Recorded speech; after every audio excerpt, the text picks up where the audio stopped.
আসসালামু আলাইকুম প্রিয় দর্শক। ইনকিলাব মঞ্চের আহ্বায়ক শরীফ ওসমান হাদি তিনি যে নিহত হন এবং হয়েছিলেন, এবং সেই নিহত হওয়ার সময় তার যে যাদের উপর পুলিশের সন্দেহ ছিল, সেই সন্দেহভাজন ব্যক্তিদের মধ্যে এক নম্বরে, মানে যাকে হত্যাকারী হিসেবে আমাদের পুলিশ সিসিটিভির ফুটেজ দেখে শনাক্ত করেছিল যে এই লোকটাই হত্যাকারী, সেই ফয়সালকে আপনারা জানেন যে সে এখান থেকে পালিয়ে ভারত চলে গিয়েছিল, এবং সেখানে এই মার্চ মাসের 8 তারিখে তাকে আটক করা হয়েছিল ভারত থেকে। ভারতের 24 পরগনার এই যে বনগাঁও এলাকা আছে আমাদের সীমান্তের একদম লাগোয়া, সেখান থেকে তাকে গ্রেপ্তার করা হয়েছিল। এবং গ্রেপ্তার করার পর তাকে প্রাথমিক এক ধরনের জিজ্ঞাসাবাদ হয়েছিল, এবং তারপর সেই জিজ্ঞাসাবাদের ভিত্তিতে বেশ মিডিয়াতে নিউজও ছাপা হয়েছিল, এবং সেখানে আমরা শুনেছিলাম মিডিয়ার খবর থেকে যে উনি প্রাথমিকভাবে স্বীকার করেছেন যে উনি এই হাদি হত্যাকাণ্ডের সঙ্গে জড়িত। কিন্তু তারপর তাকে 14 দিনের রিমান্ডে নেওয়া হলো আদালতে সাবমিট করার পর সেখান থেকে তাকে 2 সপ্তাহের জন্য রিমান্ডে দেওয়া হয়, এবং রিমান্ড শেষে আজকে তাকে আবার কোর্টে প্রডিউস করা হয়। কোর্ট তাকে 2 সপ্তাহের জন্য কারাগারে পাঠায়, এবং 2 সপ্তাহে কারাগারে পাঠানোর পর আগামী মাসের মানে এপ্রিলের 2 তারিখে তাকে আবারও আদালতে হাজির করা হবে, এবং তখন কোর্ট কী সিদ্ধান্ত দেবে কি দেবে না সেটা অন্য কথা। কিন্তু আজকে আলোচনাটা হলো এটা নিয়ে যে যখন তাকে আদালত থেকে বের করে মানে আপনার জেলে নিয়ে যে কারাগারে নেওয়ার জন্য গাড়িতে ওঠানো হচ্ছিল, তখন সেখানকার সাংবাদিকরা হেঁটে যাওয়ার সময় তাকে কিছু প্রশ্ন করেন। অনেক ধরনের প্রশ্ন ছিল, আপনি কেন হত্যা করেছেন, হত্যার সঙ্গে কে জড়িত, আপনার সঙ্গে কে জড়িত, আপনাকে কারা নিয়োগ করেছিল, কী করেছিল না করেছিল, এগুলো অনেক ধরনের নানা ধরনের প্রশ্ন হয়, যেটা হয় আর কি। আপনারা দেখবেন যখন এভাবে কেউ একজন বেরিয়ে যেতে নেয়, সাংবাদিকরা তার পিছু নেয়, সাংবাদিকরা বুম হাতে নিয়ে নানা ধরনের এক একজন এক একটা প্রশ্ন করে, কিন্তু অনেকে বিরক্ত হন এই ধরনের প্রশ্ন দেখে। কিন্তু এর একটা কিন্তু সাইকোলজিক্যাল এফেক্ট আছে, এটা আপনারা মাথায় রাখবেন। সাইকোলজিক্যাল এফেক্ট কি, যখন নাকি নানা ধরনের প্রশ্ন উঠতে থাকে তখন যার উপর প্রশ্নটা করে সে এক পর্যায়ে তার ধৈর্য হারায় ফেলায়, এবং ধৈর্য হারিয়ে ফেলে সে এমন কিছু কথা বলে দেয় যেটা থেকে হয়তো পরবর্তী সময়ে যারা নাকি এই অনুসন্ধান করেন, এই সমস্ত ইনফরমেশন চান, তদন্ত করেন, তাদের কিছু ক্লু মিলে যায়।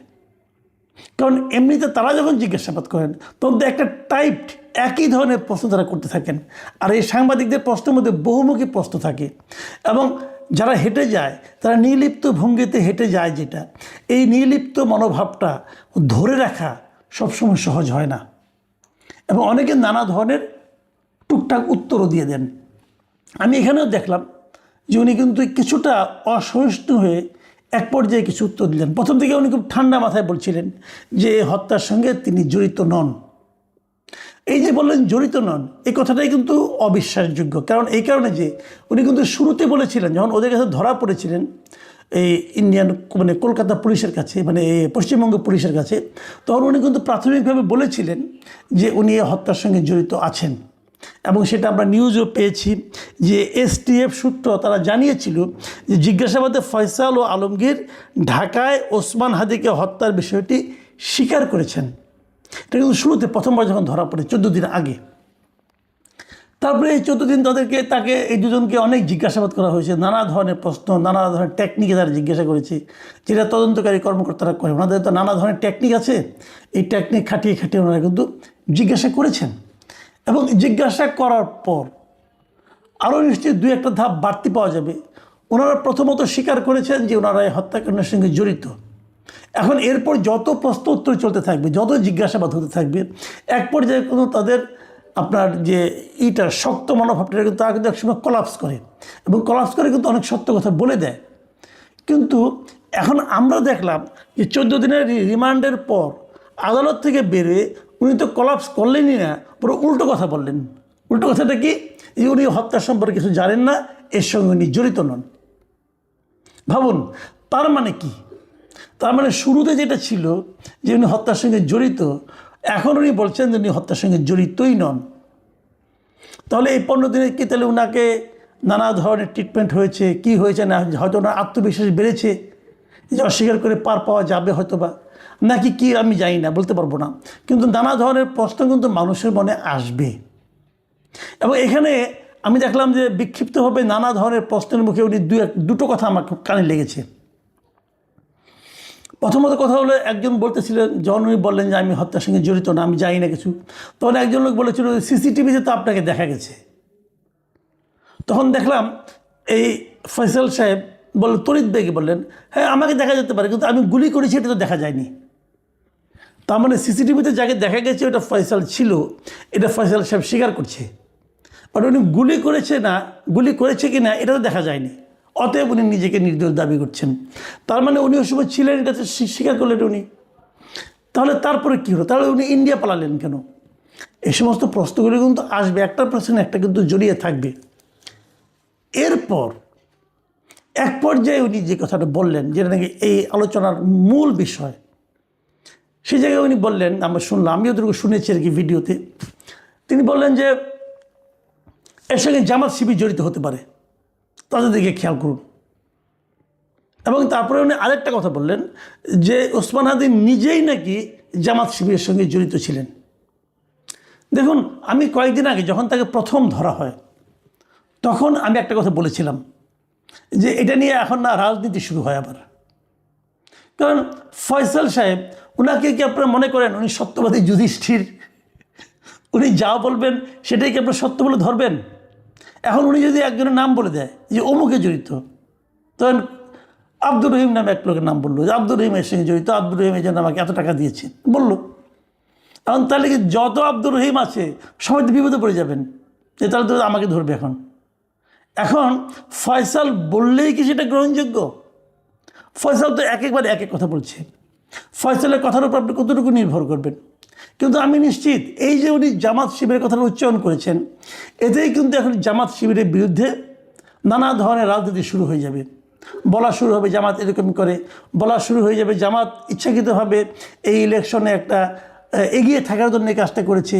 বলা হবে জামাত আগে থেকেই নির্বাচন পিছিয়ে যাক এটা চাচ্ছিল, এই ঘটনার মাধ্যমে নির্বাচনটাকে পেছানোর জন্য তারা চেষ্টা করেছে। এগুলো কিন্তু আলোচনা হতে থাকবে। এই আলোচনা হলে এই আলোচনাগুলি যে একেবারেই ভিত্তিহীন আমি কিন্তু সে দাবি করছি না। কারণ দাবি করছি না এই কারণে, দাবি করলে যেটা আমাকে প্রমাণ করতে হবে, তার তো কোনো প্রমাণ আমার কাছে নাই। আবার এইটার উপর ভিত্তি করে আপনি তদন্ত চালাবেন সেটাও আমি বলছি না। কারণ আপনি এইটার উপর ভিত্তি করে চালান, তাহলে ফয়সালকে আপনি সত্যবাদী হিসেবে বিবেচনা করছেন। ফয়সালকে সত্যবাদী লোক, খুব ভালো লোক, ভদ্রলোক। এখন দেখলাম তার খোঁচা খোঁচা দাঁড়িয়ে হয়ে গেছে, তো তাহলে কি প্রমাণ হলো সে ভদ্রলোক এবং সে খুব সত্যবাদী? এটাও তো নয়। কাজেই কতটুকু কি বলছে তার উপর নির্ভর করে আমি মনে করি এমন কোনো সিদ্ধান্ত নেওয়া যাবে না যেটা নিয়ে আবার নতুন অন্য ধরনের রাজনীতি হতে পারে। এবং আমি মনে করি এই সময় সরকারের কী কাজ, সরকারের কী দায়িত্ব, যত দ্রুত সম্ভব ফয়সালকে এদেশে ফেরত আনার চেষ্টা করা। আমাদের স্বরাষ্ট্র মন্ত্রণালয় কি সে ধরনের কোনো চেষ্টা করেছেন? আমার মনে হয় করা উচিত। কারণ দেখুন, ফয়সাল যে কাজটা করেছে সেটা ঘটনা ঘটেছে বাংলাদেশে, এর বিচার কিন্তু ভারতে হবে না।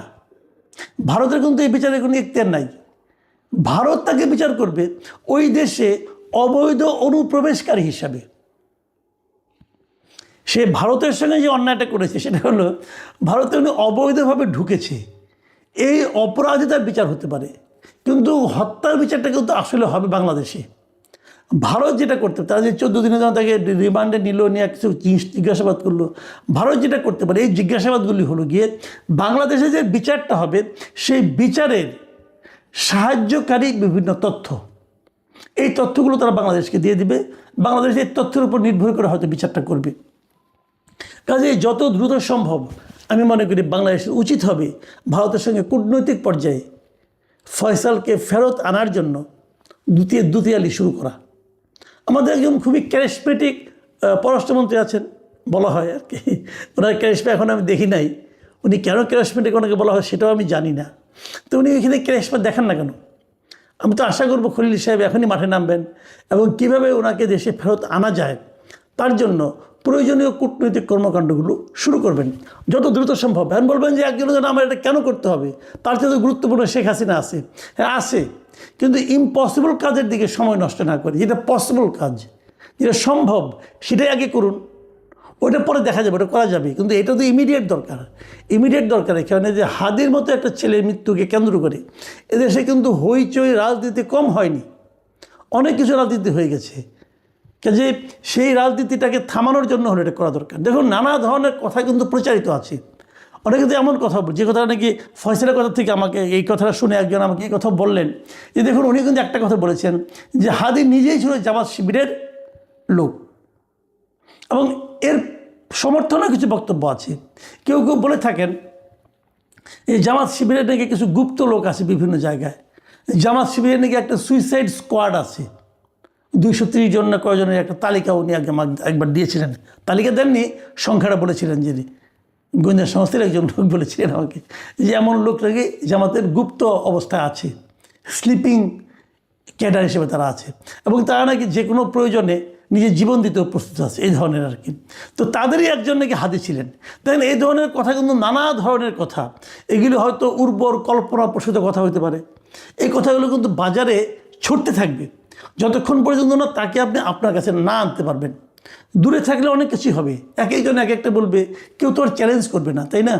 কাজে এই চ্যালেঞ্জগুলো যাতে না করতে হয়, যেন সব কিছু মিলে আমরা যেন একটা সমাধানে পৌঁছতে পারি, আমরা যেন একটা প্রকৃত ঘটনাটা কী সেটা যেন জানতে পারি, এই জন্য যত দ্রুত সম্ভব এই ফয়সাল এবং আলমগীরকে এদেশে ব্যাক করা দরকার, এবং তাকে ফিরিয়ে আনার জন্য কূটনৈতিকভাবে যতদূর পরিশ্রম করা যায়, যতদূর চেষ্টা করা যায়, আমাদের পররাষ্ট্র মন্ত্রণালয় সেটা করবেন এই প্রত্যাশা আমি করি।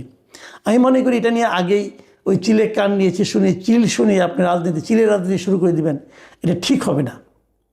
প্রিয় দর্শক, আমি সবসময় একটা কথা বলি, আমি আমাদের দেশে কোনো রাজনৈতিক ঘটনাকে কেন্দ্র করে জাতিগত বিভক্তি চাই না। জাতিকে আর বিভক্ত করেন না আপনারা। আমরা একটা ঐক্যবদ্ধ সমাজ চাই, ঐক্যবদ্ধ জাতি চাই, ঐক্যবদ্ধ রাজনীতি চাই।